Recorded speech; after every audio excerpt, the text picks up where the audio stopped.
ചായ വേണ്ടെന്ന് ഞാൻ പറഞ്ഞതല്ലേ. അങ്ങനെയുള്ള ഭംഗി വാക്കുകളൊന്നും ശ്രദ്ധിക്കരുതെന്ന് നെന്മാറ വലിയ വക്കീൽ എന്നെ പഠിപ്പിച്ചിട്ടുണ്ട്. ഞാനിവിടുത്തെ വേലക്കാരനൊന്നല്ല, അങ്ങനെ തെറ്റിദ്ധരിക്കണ്ട. അടുത്ത ബന്ധുവാ. സദാനന്ദനെ നിയന്ത്രിക്കാനാ ഞാനിവിടെ നിൽക്കുന്നത്. ഏത് സദാനന്ദൻ? PS നെന്മാറ, ചെറിയ വക്കീല്. അവൻ എന്നെ ഭയങ്കര പേടിയാ. എന്നോട് ചോദിക്കാതെ ഈ പടി അടക്കൂല. ഇപ്പൊ എവിടേക്കാ പടികടന്ന് പോയത്? ഇപ്പൊ പടികടന്ന് പോയത് സ്ഥലം ഞാൻ ചോദിച്ചില്ല. ആ കൊലപ്പുള്ളിയായിട്ടുള്ള എല്ലാ ഇടപാടും ഞാൻ നിർത്തും. കേസ് വാദിക്കേ ജയിക്കേ തോക്കേ എന്ത് വേണമെങ്കിലും ആയിക്കോട്ടെ. ഒരു കൊലപ്പുള്ളിയിൽ എങ്ങനെ കൂടെ കൊണ്ടുനടക്കാന്ന് പറഞ്ഞാൽ? അയാൾ അവാർഡ് വാങ്ങിച്ചൊരു സാഹിത്യകാരനാ. എന്താ അവാർഡ്? ഒരു കൊലപ്പുള്ളി എപ്പോഴും കൊലപ്പുള്ളി തന്നെ. അപ്പൊ പറഞ്ഞു മനസ്സിലായില്ലേ, പുള്ളിയുള്ള കൊല പഴുപ്പിക്കാൻ പറ്റില്ല. ഞാൻ ഈ പുള്ളി കൊല പറ്റ കാത്തിരിക്കാൻ തുടങ്ങിയിട്ട് നേരത്രയായി. ഇരുന്നിരുന്ന് അഭിമുഖത്തിനുള്ള മൂഡ് പോയി. മൂഡ് എനിക്കുമില്ല. മൂഡില്ലാത്ത രണ്ടുപേരും സംസാരിച്ചാൽ നല്ല മൂഡായിരിക്കും. അതാണ് അതിന്റെ സയൻസ്. അല്ലേലും സംസാരിച്ചേ ഒക്കൂ. എനിക്ക് ഒരുപാട് കാര്യങ്ങൾ അറിയാനുണ്ട്. എനിക്കൊന്നും പറയാനില്ല. ഒരു വെറും ജേർണലിസ്റ്റ് ആയിട്ട് എന്നെ കാണരുത്. ഒരു ആസ്വാദകയുടെ ആകാംക്ഷ ഇനിയും അത് അടക്കി വെക്കാൻ എന്നെ കൊണ്ട് സാധിക്കില്ല. എന്താണ് അറിയേണ്ടത്? ഞാനെന്ന വ്യക്തിയെക്കുറിച്ചോ? അതൊക്കെ കോടതി കടലാസിലുണ്ടല്ലോ. അതിലൊന്നും എനിക്ക് താല്പര്യമില്ല. പിന്നെ എന്റെ അനുഭവങ്ങളോ? ഒരു കണക്കിന് പറഞ്ഞാൽ ആ പുസ്തകത്തിലെ വരികളിലെല്ലാം അതുണ്ട്. അറിയാം. പക്ഷേ വരികൾക്കിടയിലെ പറയാത്ത വാക്കുകളുടെ പൊരുൾ അറിയാനാണ് ഞാൻ ആഗ്രഹിക്കുന്നത്. സംസാരിക്കുക. ഞാനൊന്ന് കുളിക്കുകയും ചെയ്യാം, ലഞ്ചിന്റെ മെനു റെഡിയാക്കുകയും ചെയ്യാം.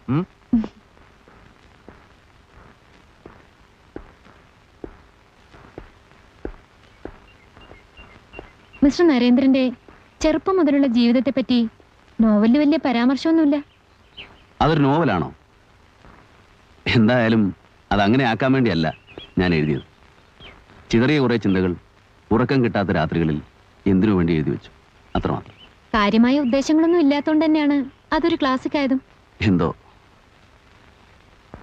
കുട്ടിക്കാലത്തെ പറ്റി ഓർക്കുമ്പോൾ ആദ്യ ഓർമ്മയിൽ വരുന്നത് ഇരുമ്പഴികൾക്കപ്പുറത്തെ അവ്യക്തമായൊരു മുഖമാണ്. അതെന്റെ അച്ഛനായിരുന്നു. തൂക്കിക്കൊല്ലാൻ വിധിക്കപ്പെട്ട് ജയിലിൽ കഴിയുന്ന എൻ്റെ അച്ഛൻ. അമ്മയുടെ വിരലിൽ പിടിച്ച് ഞാനൊരിക്കൽ പോയിരുന്നു. അമ്മയുടെ തേങ്ങലും എൻ്റെ ഓർമ്മയിലുണ്ട്. അഴികൾക്കിടയിലൂടെ കൈയിട്ട് അച്ഛൻ എന്നെ കെട്ടിപ്പിടിക്കാൻ ശ്രമിച്ചു. ഐസ് കട്ടകൾ പോലെ തണുത്തായിരുന്നു അച്ഛൻ്റെ വിരലുകൾ. അച്ഛൻ മരിച്ചതിന് ശേഷവും ചില രാത്രികളിൽ ആ തണുത്ത വിരലുകളുടെ സ്പർശനം ഞാൻ അറിയാറുണ്ട്. എനിക്ക് തിരിച്ചറിവായപ്പോഴേക്കും എൻ്റെ അമ്മയ്ക്ക് തിരിച്ചറിവ് നഷ്ടപ്പെട്ടിരുന്നു. പിന്നീടപ്പോഴോ ഏതോ മനോരോഗ ആശുപത്രിയിൽ വെച്ച് അമ്മ മരിച്ചു എന്ന് ഞാൻ കേട്ടു. ആരോടും കമ്മിറ്റ്മെന്റ് ഇല്ലാതെ ജീവിക്കുന്നതിന്റെ സുഖം അതിൽ പിന്നെയാണ് ഞാൻ അറിഞ്ഞത്. ഒരു നീണ്ട കറക്കമായിരുന്നു. പലതും ചെയ്തു. വായിച്ചൊരു ജ്ഞാനിയാകാൻ ശ്രമിച്ചു. ചിന്തിക്കാനുള്ള കഴിവ് നഷ്ടപ്പെട്ടവർ വായിച്ചാൽ മതി എന്ന് പിന്നീട് തോന്നി. മയക്കുമരുന്ന് വിറ്റു. വാടക കൊണ്ടയായി. ഹരിദ്വാരിൽ ആശ്രമത്തിൽ 3 കൊല്ലത്തോളം സന്യാസ ജീവിതം നയിച്ചു. അധികാരത്തിന്റെ വടംവലിയും പൊളിറ്റിക്സും ഒക്കെ അവിടെ ഒരു വിഷയമാണെന്ന് കണ്ടപ്പോൾ കാഷായ വസ്ത്രം വലിച്ചൂരി ഓടയിലെറിഞ്ഞു. പോരെ? സംഭവങ്ങളിലെ വിശദാംശങ്ങളിലേക്ക് മതി. അങ്ങനെയല്ല. കുറെ ചോദ്യങ്ങളും കുറെ ഉത്തരങ്ങളും അല്ല എന്റെ ഉദ്ദേശം.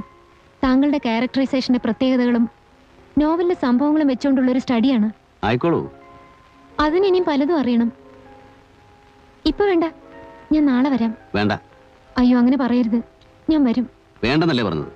ശല്യപ്പെടുത്തില്ല. ഇപ്പൊ പോന്നു. പക്ഷെ നാളെ എന്തായാലും വരും.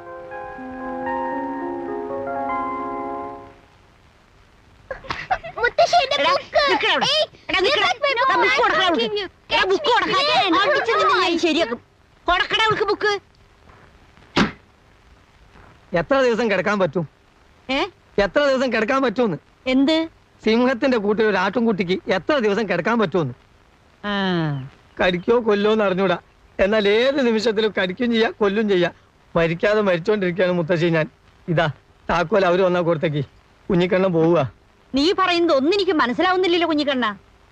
ഞാൻ കൊലപ്പുള്ളി എന്ന് വിളിച്ചത് ആ പുള്ളി കേട്ടു. അത് ഞാൻ പുള്ളിക്കൊലാനാക്കി മാറ്റാൻ ശ്രമിച്ചു. ഏറ്റില്ല. ഉച്ചക്ക് ഊണ് വിളമ്പിക്കൊണ്ടിരിക്കുമ്പോ പ്ലേറ്റിൽ നിന്ന് കണ്ണെടുത്ത് എന്നെ അടിമുടി ഒരു നോട്ടം. സത്യം പറഞ്ഞാൽ ഞാൻ ദഹിച്ചു പോയി മുത്തശ്ശി. എന്നിട്ടൊന്നുമില്ല, ഞാൻ പോവാ. എനിക്ക് ഇവിടുത്തെ കാര്യങ്ങൾ വലിയ വക്കീലിനോട് ചെന്ന് പറയണം. ഞാനാണോ വലുത് അല്ല കൊലപ്പുള്ളിയാണോ വലുതെന്ന് അങ്ങോട്ട് തീരുമാനിക്കട്ടെ. നീ പോയ എനിക്ക് ധൈര്യത്തിന് ആരുമില്ല കുഞ്ഞിക്കണ്ണ. എനിക്കതൊന്നും നോക്കേണ്ട കാര്യമല്ല. എനിക്ക് തൽക്കാലം എന്റെ ജീവനാ വലുത്.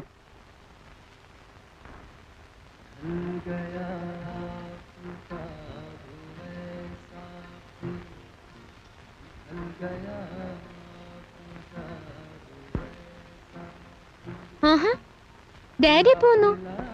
ഒന്നും അറിയിച്ചു പോലുമില്ലല്ലോ. Phone ചെയ്യായിരുന്നില്ലേ daddy? നീ ഇതുവരെ എവിടെയായിരുന്നു? ഞാൻ നിന്റെ ഓഫീസിൽ പോയിട്ടാ വരുന്നത്. ഒരു ജേർണലിസ്റ്റിന് ഓഫീസിനുള്ളിൽ മാത്രം അടങ്ങിയിരിക്കാൻ പറ്റുമോ ഡാഡി? ഈ ലോകത്ത് എന്തെല്ലാം കാര്യങ്ങളാണ് സംഭവിക്കുന്നത്. അതിന്റെ ഒക്കെ പിന്നാലെ എന്റെ മോള് പോയേ പറ്റുമല്ലേ? ഡാഡി ഇന്ന് നല്ല മൂഡിലല്ല. വാ, നമുക്ക് അകത്തിരുന്ന് സംസാരിക്കാം. ഡാഡി ഇരിക്കെ. ഞാൻ അയച്ച എഴുത്തുകളൊക്കെ കിട്ടിയില്ലേ? കിട്ടി. പിന്നെന്താ മറുപടി അയക്കാത്തത്? മറുപടി പുതിയതായി ഒന്നും പറയാനില്ലാത്തോണ്ട് തന്നെ. എന്നാൽ എന്റെ തീരുമാനം ഞാൻ അങ്ങോട്ട് പറയാം. ചെറുക്കന്റെ വീട്ടുകാർ വന്നിരുന്നു. കല്യാണം ഉടനെ നടത്തണമെന്നാണ് അവര് പറയുന്നത്. പിന്നെ നിന്റെ ഫോട്ടോ കണ്ടതുകൊണ്ട് പെണ്ണ് കാണൽ ചടങ്ങൊന്നും വേണ്ടെന്നും പറഞ്ഞു. പക്ഷേ ആചാരം മുടക്കരുതല്ലോ. അടുത്ത ഞായറാഴ്ച ചെറുക്കനോടും കൂട്ടരോടും വരാൻ പറഞ്ഞിട്ടുണ്ട്. അതുകൊണ്ട് നാളെ തന്നെ നീ ലീവ് എടുത്ത് വരണം. നടക്കാത്ത കാര്യത്തിന് വേണ്ടി ഡാഡി ഇത്ര ബുദ്ധിമുട്ടുന്നതല്ല എനിക്ക് വിഷമം. ഞാനിപ്പോ ലീവ് എടുക്കാനും പോകുന്നില്ല, കല്യാണത്തിന് സമ്മതിക്കാനും പോകുന്നില്ല. ഡോക്ടറെ സ്വാധീനിക്കാൻ ഞാൻ പറഞ്ഞതല്ലേ. 20 ദിവസത്തിനകം വാദിയെ ആശുപത്രിയിൽ നിന്ന് ഡിസ്ചാർജ് ചെയ്തിരുന്നെങ്കിൽ കേസ് 324 നിന്നേനെ. ഇതിപ്പോ 326 ആയി. 10 കൊല്ലം വരെ ജയിലിൽ കിടക്കേണ്ടതായി വരും. അയ്യോ വക്കീലെ, ആരോട് ചോദിച്ചിട്ടാണോ കുത്താൻ പോയത്? 50 രൂപയുടെ വായ്പ കേസല്ലേ കത്തിക്കുത്ത് വരെ എത്തിച്ചത്? അനുഭവിച്ചോ? സാക്ഷികളെ കുറെയൊക്കെ സ്വാധീനിച്ചു വെച്ചിട്ടുണ്ട്. എനിക്ക് വിശ്വാസമില്ല. കൂട്ടുകയറിയെന്ന് ബബ്ബ എന്ന് പറയുന്ന സാക്ഷികളെ കൊണ്ട് ഒരു കാര്യമില്ല.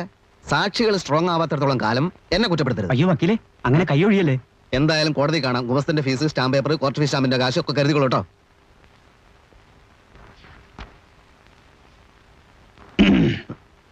ഇതെവിടേക്കാണ്? തനിച്ചിവിടെ ഇരുന്നിട്ട് എന്ത് ചെയ്യാനാ? ഞാനും വരുന്ന വക്കീലിനോട്. എവിടേക്ക്? വക്കീൽ എവിടേക്കാണോ അവിടേക്ക്. ഞാൻ കോടതിയിലേക്കാ. ആയിക്കോട്ടെ. ഞാനവിടെ ഭയങ്കര ബിസി ആയിരിക്കും. ബിസി ആയിക്കോന്നേ. പരോള് കഴിയുന്നതിന് മുമ്പ് നല്ല 2 നോവൽ എഴുതി ഫിനിഷ് ഇവിടെ ഇരുന്നോ. ഹേയ്, ഇവിടെ ഇരുന്നാ പെൺകുട്ടി കയറി വരും. പിന്നെ താല്പര്യമില്ലാത്ത കാര്യങ്ങളെ കുറിച്ച് സംസാരിക്കേണ്ടി വരും. സംസാരിച്ചോ. ഒന്നുമില്ലെങ്കിൽ അവളൊരു പെൺകുട്ടിയല്ലേ. മാത്രമല്ല അവള് തന്റെ ഒരു ആരാധിക എല്ലാ നിലയ്ക്കും. എനിക്കൊരു താല്പര്യമില്ല. ഏതായാലും വാതിലടയ്ക്ക്, ഞാനും വരുന്നു.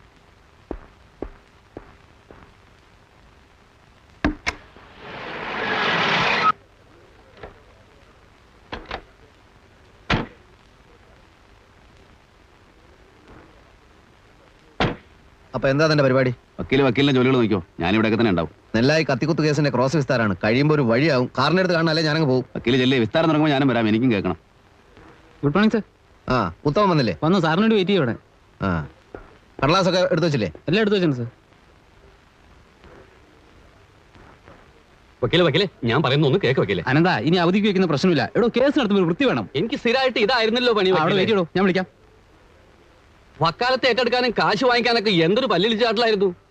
ആത്മാർത്ഥയില്ലാത്ത ഇയാളെ പിന്നാലെ നടക്കുന്നതിൽ ഭേദം ജയിലിൽ കിടക്കുന്ന.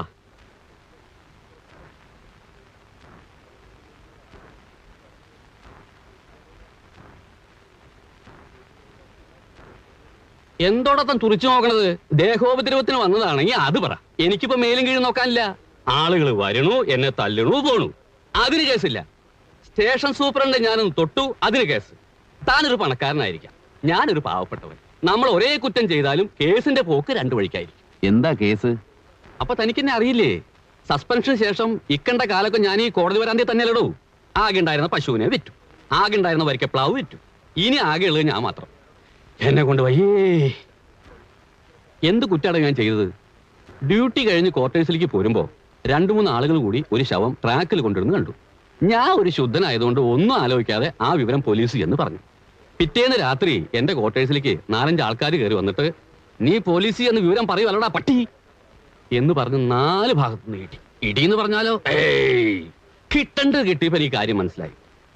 ആരെങ്കിലും ഒരു ശവം റെയിൽവേ ട്രാക്കിൽ കൊണ്ടുവന്നിട്ടാൽ നമ്മൾ കാണരുത്, ഇനി കണ്ടാൽ തന്നെ പോലീസ് എന്ന് പറയരുത്. ആർ.കെ. ചിറ്റിഫണ്ട് ജീവനക്കാരൻ ജനാർദ്ദന്റെ മരണം ആത്മഹത്യയോ കൊലപാതകമോ എന്ന് പത്രങ്ങൾ. അടി കിട്ടിയതിനു ശേഷം ഞാനൊന്നും മിണ്ടാൻ പോയില്ല. അല്ല, നമ്മൾ ഇതിനു മുമ്പ് കണ്ടിട്ടുണ്ടോ? ജനാർദ്ദനെ ആരാ ട്രാക്കിൽ കൊണ്ടിട്ടത്? ആരെങ്കിലും ആയിക്കോട്ടെ, നമുക്കെന്താ പ്രശ്നം? അതല്ല. ഒരു ദിവസം സൂപ്രണ്ട് എന്നെ വിളിപ്പിച്ചു. അനന്ത, നിന്നെ അന്വേഷണ വിധേയമായി സസ്പെൻഡ് ചെയ്തിരിക്കുന്നു എന്ന് മൂപ്പര്. എന്ത് അന്വേഷണമാണ് സാറേ എന്ന് ഞാൻ. നീ ഡ്യൂട്ടി സമയത്ത് മദ്യപിച്ചു എന്നൊരു കംപ്ലൈന്റ് ഉണ്ടെന്ന് മൂപ്പര്. വേറെ എന്തായാലും കുഴപ്പമില്ല, ഇതുവരെ മദ്യം കൈകൊണ്ട് തൊടാത്ത ആളാ ഞാൻ. ആരുടെ കംപ്ലൈന്റ് ആണ് സാറേ എന്ന് ഞാൻ. അത് നീ മേലധികാരികളോട് പോയി ചോദിക്കുന്നത് മൂപ്പര്. പെട്ടെന്നുള്ള ദേഷ്യം കൊണ്ട് സൂപ്രണ്ടിന്റെ മൂക്കടച്ച് ഒന്നാ വെച്ചു കൊടുത്തു. അതിനുശേഷം ഞാൻ ഇവിടെ തന്നെയാ. അടിപിടി കേസ്, കത്തിക്കുത്ത് കേസ്, ബലാത്സംഗ കേസ്, ഇനി എന്റെ തലയിൽ വെക്കാത്ത കേസൊന്നുമില്ല. ഞാൻ ഇത് വല്ലതും അറിഞ്ഞാണോ സാറേ? വക്കീലെ വക്കീലെ വക്കീലെ, ഞാൻ പറഞ്ഞു കേക്ക് വക്കീലെ.